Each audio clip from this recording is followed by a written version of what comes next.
마음이 마구 흔들릴 때 이기는 법, 마음이 마구 흔들릴 때 이기는 법이라는 제목으로 우리 말씀을 묵상하도록 하겠습니다. 자, 우리 이사야는 이제 1장에 보면 이렇게 이야기를 합니다. 이사야 1장에 넘어가서요. 1장 1절에 보면 유다 왕 우시야와 요담과 아하스와 히스기야 시대의 아모스의 아들 이사야가 유다와 예루살렘에 관하여 본 계시라 이렇게 이야기를 하죠. 그래서 이 네 왕에 걸쳐 가지고 지금 우시야부터 시작해서 히스기야까지 네 왕에 걸쳐 가지고 하나님은 이사야를 통해서 여기 보니까 유다와 예루살렘에 관하여 본 계시다 이렇게 말씀을 하고 있습니다. 그리고 이제 주변의 나라들에 관한 이제 하나님의 계시의 말씀도 있습니다. 그러나 주로 유다와 예루살렘에 관하여서 이사야가 꽤 오랜 시간 동안 이제 말씀을 하고 있습니다. 그리고 오늘 이제 본문 말씀에 보니까 65년 내에 이제 망한다라고 이야기를 하죠. 65년 내에 8절에 보면 65년 내에 에브라임이 패망한다. 즉 북이스라엘이 망할 것에 대해서 이야기를 합니다. 이제 내 왕의 시대의 마지막이 히스기야 왕인데 히스기야 딱 나오면 이제 북왕국 이스라엘이 망하는구나 이렇게 우리가 생각을 해야 합니다. 자, 근데 오늘 이제 이사야가 총 66장이잖아요. 66장 하면 뭐가 떠오릅니까? 66장 하면 66 하면 성경 66권이 떠오르죠. 성경 66권. 그리고 이제 공교롭게도 딱 이제 어떻게 반이 딱 나누어지냐면 이사야서는 39장까지 나누어지고 40장부터 66장까지도 이렇게 나누어집니다. 그래서 39장 하면 또 뭐가 떠오릅니까? 구약 39권이 떠오르죠.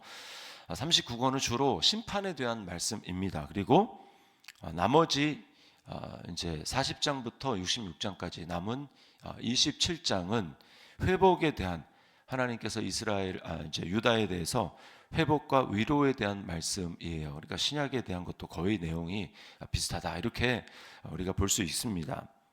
자, 오늘 이 7장 1절부터 14절에 있는 말씀에 보면 이제 히스기야 왕의 아버지가 아하스인데 그 아하스 왕의 시대에 있은 일에 대해서 이야기를 하고 있습니다. 자, 1절에 보면 이렇게 얘기하죠. 우시아의 손자요 요담의 아들인 유다의 아하스 왕 때에 아람의 르신 왕과 르말리아의 아들 이스라엘의 베가 왕이 올라와서 예루살렘을 쳤으나 능히 이기지 못하니라 이렇게 이야기합니다. 그리고 2절에 보니까 왕의 마음과 그의 백성의 마음이 숲이 바람의 흔들림 같이 흔들렸더라. 바람이 세게 불 때 숲의 나무들이 막 이렇게 가지 및 나뭇잎이 막 흔들리지 않습니까? 그것처럼 지금 아하스 왕의 마음이 마구마구 흔들리고 있다고 이야기를 합니다. 자, 그 이유는 뭐냐면 지금 두 나라의 왕이 연합해서 이제 북이스라엘을 이제 남유다를 지금 치는 것입니다. 왜 치냐면 지금 이 시대에 이제 세계를 호령하는 그 제국은 아수르 제국이었습니다. 그 아수르 제국이 이제 힘이 센데 그 아수르 제국에 대해서 두 나라 이제 그 유다 바로 위에 지금 나라가 나뉘어졌잖아요. 북이스라엘이 있고 그리고 북이스라엘 바로 위에 또 아람 나라가 있습니다. 그 이스라엘과 아람 나라가 연합해 가지고 아수르에 대해서 반대를 하거든요. 아수르에 대해서. 근데 지금 아하스는 아수르에 대해서 반대하지 않는 입장입니다. 그러니까 이제 힘을 보태라 하고 압박을 지금 가하는 것입니다. 그래서 이 두 나라가 연합해서 지금 유다를 치니까 왕의 마음이 지금 매우 힘든 그런 상황이에요. 우리가 여기서 알 수 있는 사실은 무엇입니까? 세상의 환경은 우리가 아침에 눈을 뜨면 우리를 둘러싼 환경은 우리를 그냥 가만 놔두지 않습니다. 계속해서 우리를 압박하고 그게 건강의 문제가 됐던 아니면 재정적인 문제가 됐던 아니면 관계의 문제가 됐던 그 모든 것들이 우리를 압박해가지고 마치 내 인생이 끝날 것처럼 여기서 내 인생이 끝날 것처럼 그렇게 우리의 마음을 마구마구 흔들어 댑니다. 자, 그때 우리가 어떤 마음을 취할 것인가? 자, 그때 하나님은 어떻게 하시는가? 자, 하나님은요, 우리의 흔들리는 마음을 붙들어 주시는 그 하나님이십니다. 자, 3절 말씀에 보면 이렇게 얘기하죠. 그때는 아하스의 그 왕의 마음이 마구마구 흔들릴 때입니다. 그때에 여호와께서 이사야에게 이르시되, 이렇게 이야기를 하죠. 아하스를 만나라 이렇게 얘기를 합니다. 그리고 4절 말씀에 이렇게 얘기합니다. 그에게 이르기를 너는 삼가며 조용하라. 르신과 아람과 르말리아의 아들이 심히 노할지라도 이들은 연기나는 두 부직갱이 그루터기에 불과하니 두려워하지 말며 낙심하지 말라. 자, 하나님은 이사야 선지자를 통해서 두려워하고 있는 마음이 마구마구 흔들리고 있는 이 아하스 왕에게 말씀하는 것입니다. 자, 지금 선지자를 통해서 말씀하지만 오늘날은 하나님께서 우리에게 무엇을 통해서 말씀합니까? 선지자는 성경을 얘기를 하는 거예요. 우리로 따지면 성경을 통해서 하나님은 우리에게 말씀하는 겁니다. 두려워하지 말아라. 놀라지 말아라. 우리는 하나님 말씀을 날마다 펼 때에 우리의 마음을 짓누르고 우리의 마음을 마구마구 흔드는 그 속에서 우리는 하나님의 음성을 들어야 합니다. 그 하나님의 음성은 우리로 하여금 절대로 두려워하지 말아라. 너를 둘러싸고 있는 환경, 너를 망할 것 같이 그렇게 휘몰아치는 그 환경에 대해서 너희는 두려워하지 말아라. 이렇게 말씀을 합니다. 여기 보면 연기나는 두 부직갱이 그루터기라고 4절에 이야기를 하는데 세 번역에는요. 여기 이제 우리 성경에는 그루터기가 강조되죠. 근데 세 번역에는 이렇게 얘기합니다. 타담한 두 부직갱이에서 나오는 연기. 그 그루터기보다 오히려 더 약한 거죠. 연기다, 연기. 너가 지금 두려워하고 있는 두 나라의 왕은 연기에 불과하다. 이렇게 하나님이 말씀을 하는 것입니다. 자, 이 두 왕이 어떤 꾀를 내고 지금 유다를 압박하느냐 하면 5절 말씀에 보면 이제 5절에 보면 끝에 너를 대적하여 이르기를 6절에 우리가 올라가 유다를 쳐서 그곳을 쓰러뜨리고 우리를 위하여 그곳을 무너뜨리고 다부엘의 아들을 그 중에 세워 왕으로 삼자 하였으나. 자, 그들이 지금 우리랑 지금 이 두 나라가 합세할 뿐만 아니라 힘을 유다도 합쳐가지고 이 세 나라가 연합해가지고 아수르에 대항을 해야 되는데 안 하니까 쳐서 유다를 쳐가지고 지금 아하스 왕을 끌어내리고 우리의 말을 듣는 왕을 바꿔서 우리가 세 나라가 연합하자 이렇게 지금 이야기를 한다는 거예요. 그러나 하나님은 뭐라고 이야기합니까? 7절 말씀에 이렇게 얘기하죠. 주 여호와의 말씀이 그 일은 서지 못하며 이루어지지 못하리라.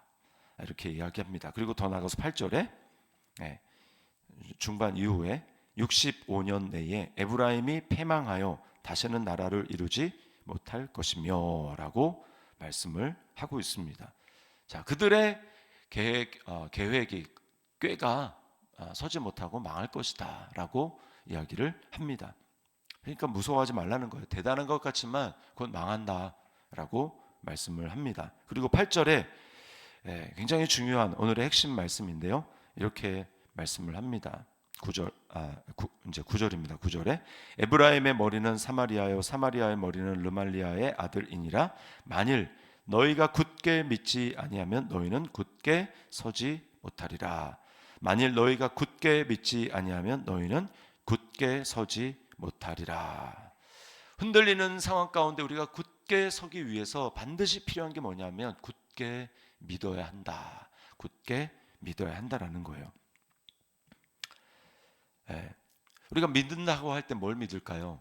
믿음의 핵심 내용은요, 하나님의 약속의 말씀입니다. 굳게 흔들릴 때, 마음이 마구마구 굳게 흔들릴 때, 굳게가 아니고 우리가 마음이 마구마구 흔들릴 때, 그때 우리가 굳게 믿어야 할 그 대상은 뭐냐면 하나님의 약속의 말씀이라는 거예요. 이사야 지금 아하스에게 하시는 말씀이 이사야를 통해서 주신 말씀은 무엇입니까?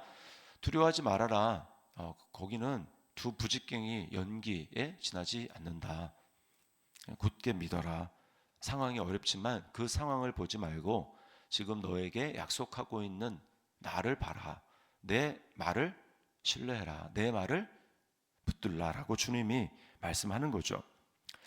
우리가 하나님을 믿는다, 말씀을 믿는다라고 하는 것은 어떤 의미일까요?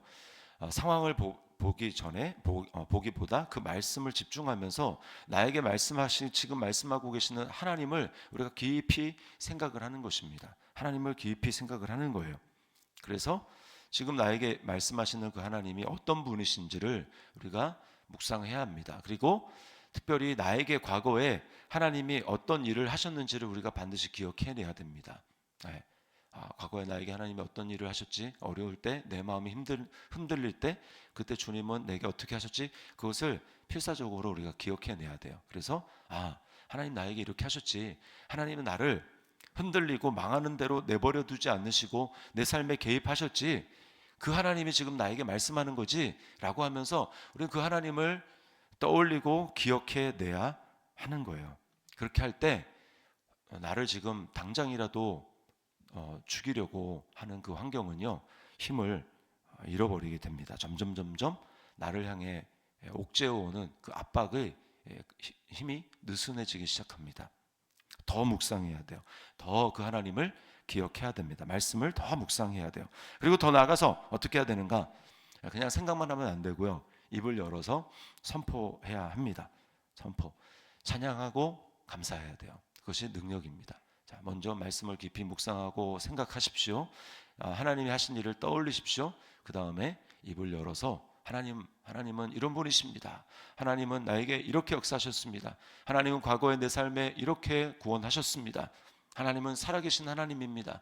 하나님 내 아버지가 되셔서 감사합니다. 하나님 내 주인이시고 목자가 되셔서 감사합니다. 지금도 하나님은 나와 함께 하십니다. 오늘도 주님은 내 손을 붙들고 계십니다. 라고 그렇게 감사하고 찬양해야 돼. 입 밖에 내야 됩니다. 그렇게 우리가 할 수 있는 근본적인 근거가 무엇입니까? 그것은요, 오늘 또 하나 중요한 핵심 구절인데 14절 말씀이에요. 14절 말씀 우리가 잘 아는 말씀이죠.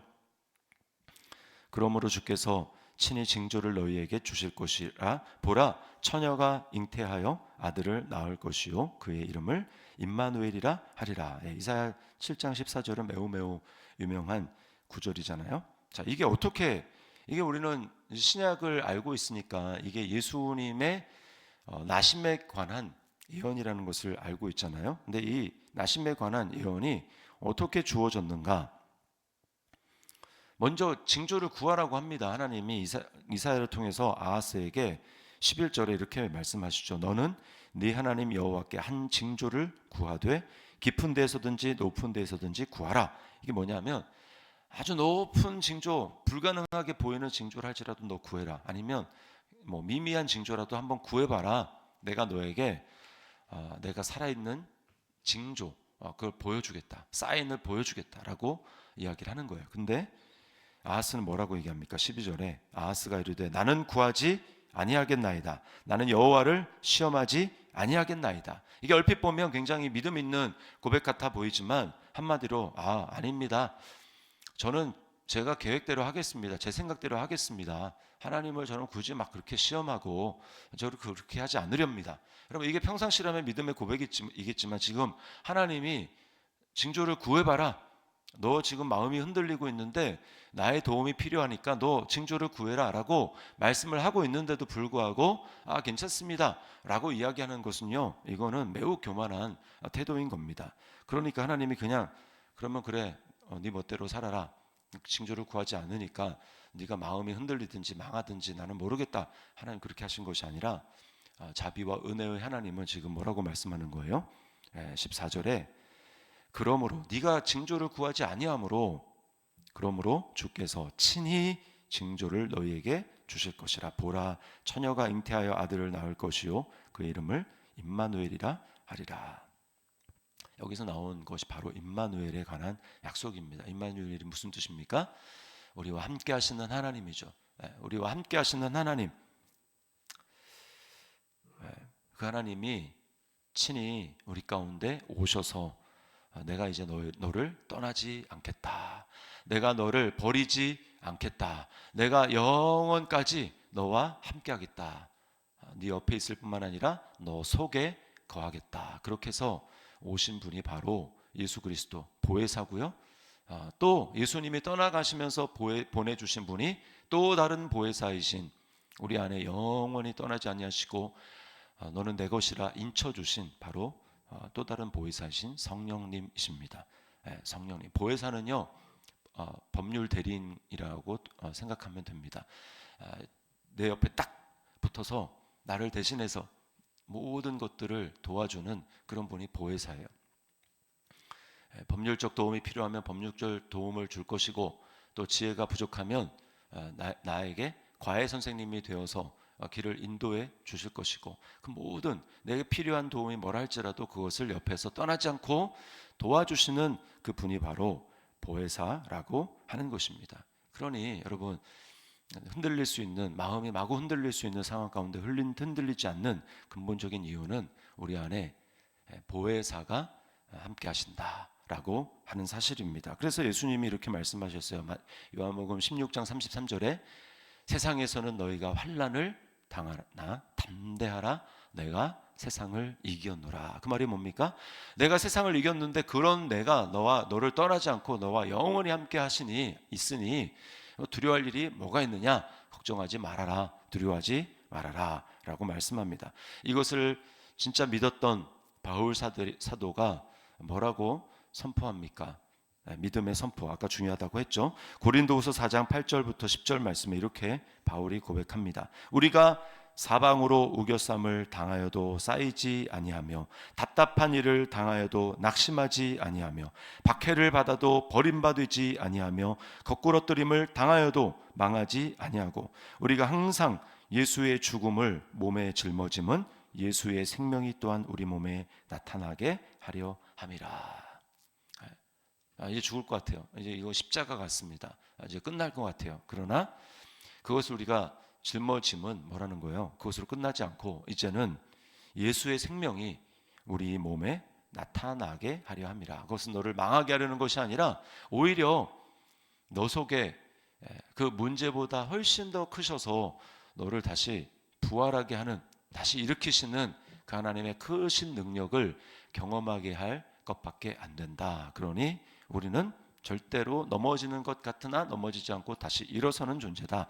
쌓이는 것 같으나 쌓이지 않고 우겨쌈을 당하지 않는 존재가 바로 우리다라고 하는 사실입니다. 그럼 이 사실을 기억하고 오늘도 우리 삶 가운데 능력으로 내 삶의 부활의 놀라운 역사를 일으키신 그 주님이 나와 함께 하시고 그 주님이 나와 동행하신다는 사실을 기억하면서 내 삶 가운데 역사하셨던 그 하나님을 기억하면서 흔들리지 마시고 두려워하지 마시고 넉넉히 승리하는 우리 하루가 될 수 있기를 주님의 이름으로 축원합니다.